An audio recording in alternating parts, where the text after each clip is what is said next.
Okay, hey everybody, Carl here. I thought we'd go over the stuff that I got for my that power supply. I'll take a look at it. I got this camera here, kind of covering this area, and I've also got the Kodak. I'm gonna try to get more closer shots. So between them, we'll see what we get here. So let's get started. Okay, like I said, it comes with quite a few things. So we'll put that down. There's the transformer that comes with.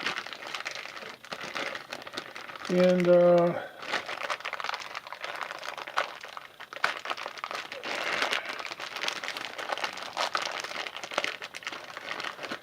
it also comes with a power cord. And then, well,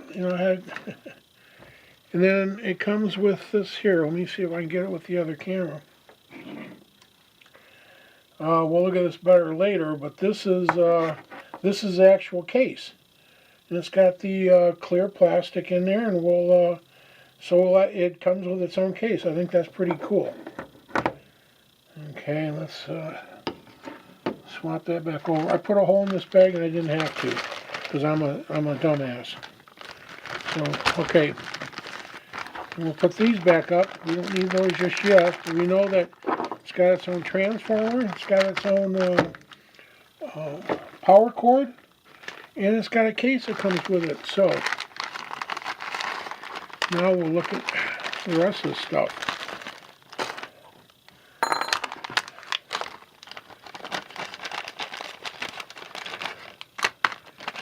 Okay, first of all, there's a bag that has all the and all the nuts and bolts. Let me get a shot here from this side. There, see, it has all that in it. That's quite a lot of stuff. It's got some of its own wire. Not to be confused with what I got laying around all over here. Here's the board, PC board. Put that there.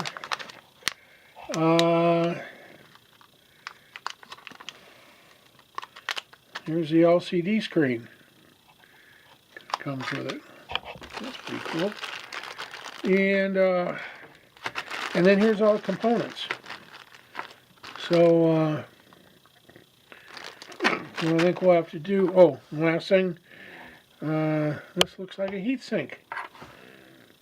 So you know that there,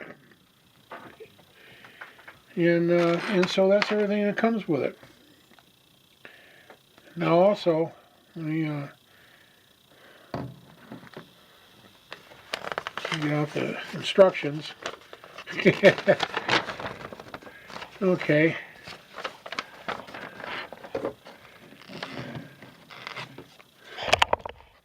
Here's what we have for the instructions here. We'll have to go over them a little bit more. I think it's more of a self-explanatory thing. You know, for any of you that have built kits, well, most of you know that a lot of times you'll start with maybe the resistors first.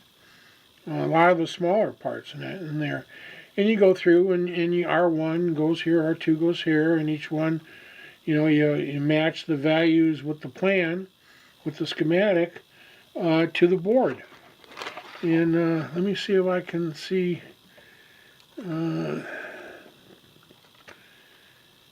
We probably are going to have to go by this here and pretty much look at it like that. Actually, it'd be like this. And just follow it through, because I don't see like R5, R6 written on the silk screened on the board. So we'll have to go from that point there, but that's okay. I don't think there should be a problem. Now let me get set up, and we'll go into the next phase.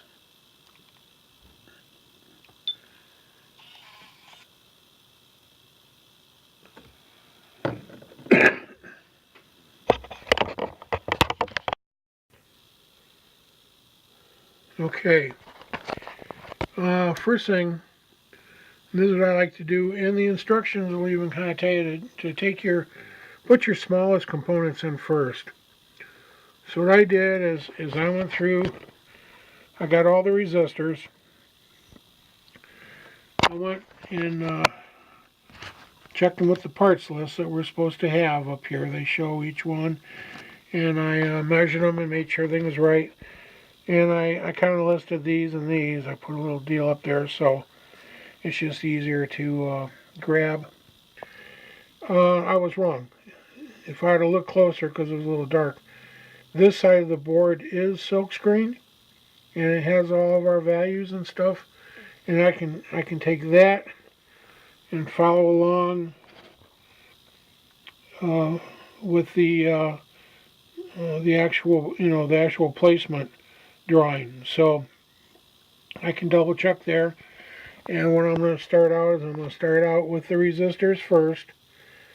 And I've got all those. Now back there I've got, those are the diodes that we've got. Those are the main four, the N1007s.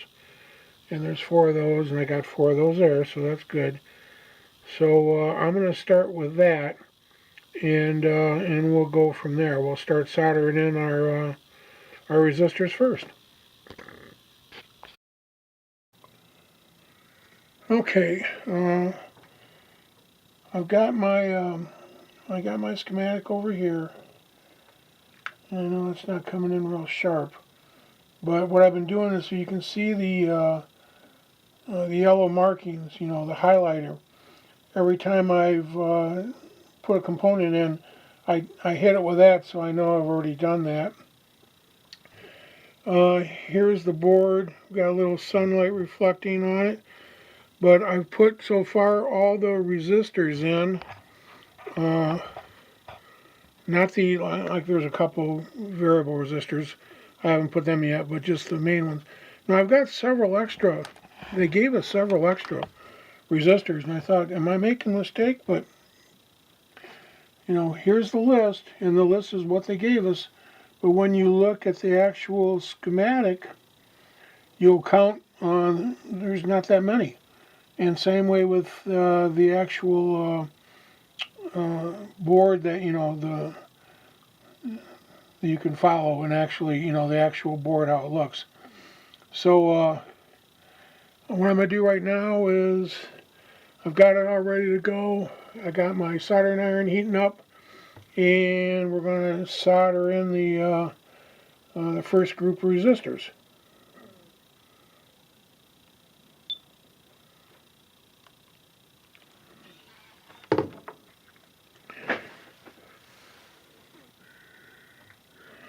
Okay, let me get solder and rosin and my cleaner, and here we go. Clean this real good. These work great. Whoever thought of that, way to go. Alright, let's see what we can do here.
Alright, so far so good. It looks like I got them all.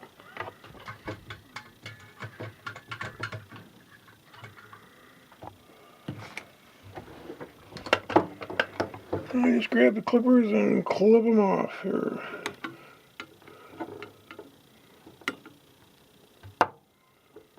And for this, I think we can skip this. Okay, so now we've got the, we're going to do the diodes next, and this is just the regular diodes, this isn't the LEDs. And we've got 4 of the 4004s, and we have 2 of the little teeny glass 4148s. Those I think are geranium. But okay, we're going to get those next. So let's clean up Rudy a little bit here and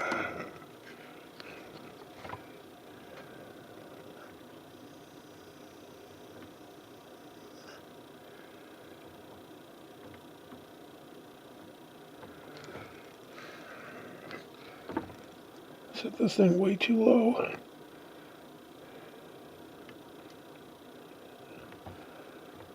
Okay.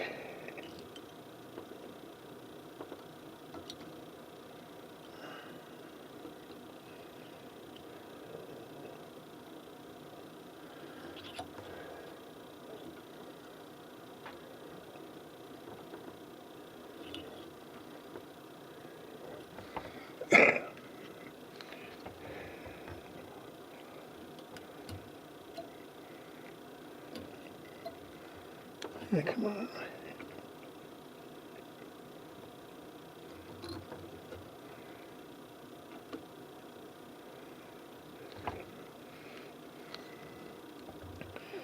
There's a lot of school of thought on, when you put your components in, well, you shouldn't really bend them over. You should solder them so they're coming straight out and all that. And I suppose I could see where they're, where they're coming from on that. But I've found over the years that it doesn't really matter unless it's like bending into something where you're going to, you're going to bridge another contact. Well, yeah, that's one thing. But as far as them just coming out, you bend them over, they stay in. You turn the board over, and you can solder. For the most part, I think that works. And I think they come out looking just as good, and they work just as good as any, commercial stuff you see. Sometimes even better, depending on, who the commercial people are. But, and if you notice, I'm doing the smaller components. They even tell you to do that, and many kits will tell you. You start with the smaller components, especially if you don't have like the helping hands soldering deal here like this, and you're just laying them down.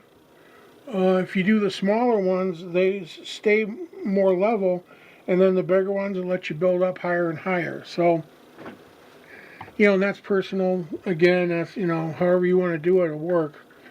But that's, that's just one of those things.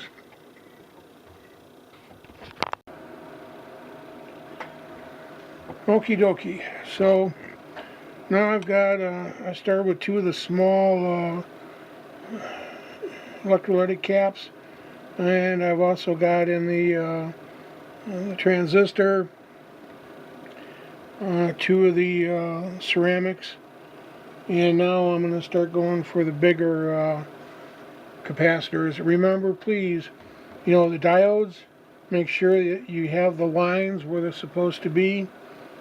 You look at the diagram, and then also look at the board, and you make sure that where the lines are on the component is where the lines are that you're matching up on the board. Same way with the electrolytics. You hear that over and over again, but it's such an easy thing to oversee is, make sure that your ground side that has the arrows that you'll see where it points, that goes to the area that's marked ground. Very important.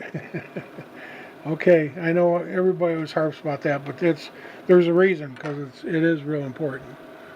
All right, we'll get back here. All right. I kind of jumped into the future here. And I'll go over some points about this as soon as I do finish it. Like, there's a couple little tricks that I found. And one thing that they left out, there's a little deal, like a shield thing, I believe, that fits around the potentiometer as a support. But this is real strong. I think it'll be fine. So, and there's a deal, I still have to work on the case. And there's a part of that. So let me, first of all, I think everything's square. Let's plug her in and see if we've got power. Alrighty. That's looking good. 1.6 volt, 1.16 volts. Okay, let's turn it up. It's coming up and up. Dave had vid volts or whatever. I'll get the name for that. But when he put this together, he figured out what some of the plugs and stuff were. I'm not really sure what they are yet. I'm going to look things up, and I will go over that as we finish the video on this. But for now, I might have to look up some stuff to figure out how this case goes together, and I'll get back with you. Okay, guys, let's test this guy out here. Right now it's showing 1.25 on my meter, and I've got 1.16 in the box. So let's crank it up to 3.08, 3.16 around there. Okay, let's go up a little higher. Let's go up to 6.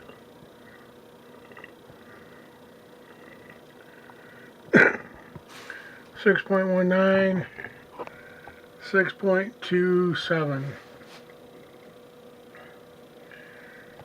Okay. Now let's try 9 volts, which is one that I use a lot, and probably you guys do too. 9.08, 9.09. And let's max her out.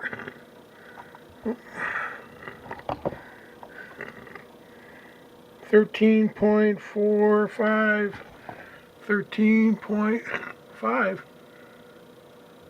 So, pretty good, I think. Now, let me go over some of the stuff. First of all, you can look up how to do the lights. There's things you can make the lights blink, you can change, you can adjust them. I don't want to do all that right now. Maybe down the road I might. And there's a reason, there's a code that the lights blink, the LEDs blink. I'm not going to worry about that. There's a buzzer, a piezo, that, you know, all that. I don't really care about that. One thing I want to mention, when you're putting this together, because the information is really, really sparse. Kind of use common sense when you're putting the case together. I had to actually do it a couple times because it wasn't, you know, it was like turn this way, turn that way, and I got it. And another thing that I did, I used my little magnet here somewhere. My little square magnet right there, earth magnet. I use that, and I put the little nuts on that, slipped it in the slot, and then used the screwdriver and screwed the screws down. I don't know how good we can see this here, but those little nuts that hold these on, they'll fall right through. So you got a way to keep them, you know, tape the back, or like what I did, I used a magnet and just kind of held it there while I screwed the screws in, and then that was that. So overall, you know, it was like $10 or something, and that included shipping. I think it's well worth it. You know, and I do use low powers a lot. It'll save me on those little batteries up there, you know. So I had fun with it.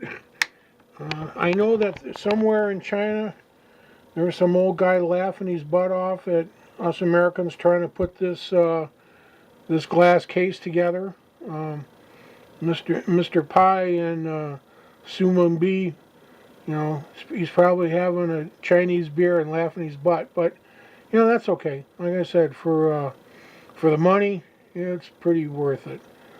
So you know, if you're looking for a small power supply, I hope you might give this one a try. Like I said, I got it from Banggood, and I thought it was a Banggood deal. So until then, everybody, take care, and I'll be talking to you real soon. Goodbye now.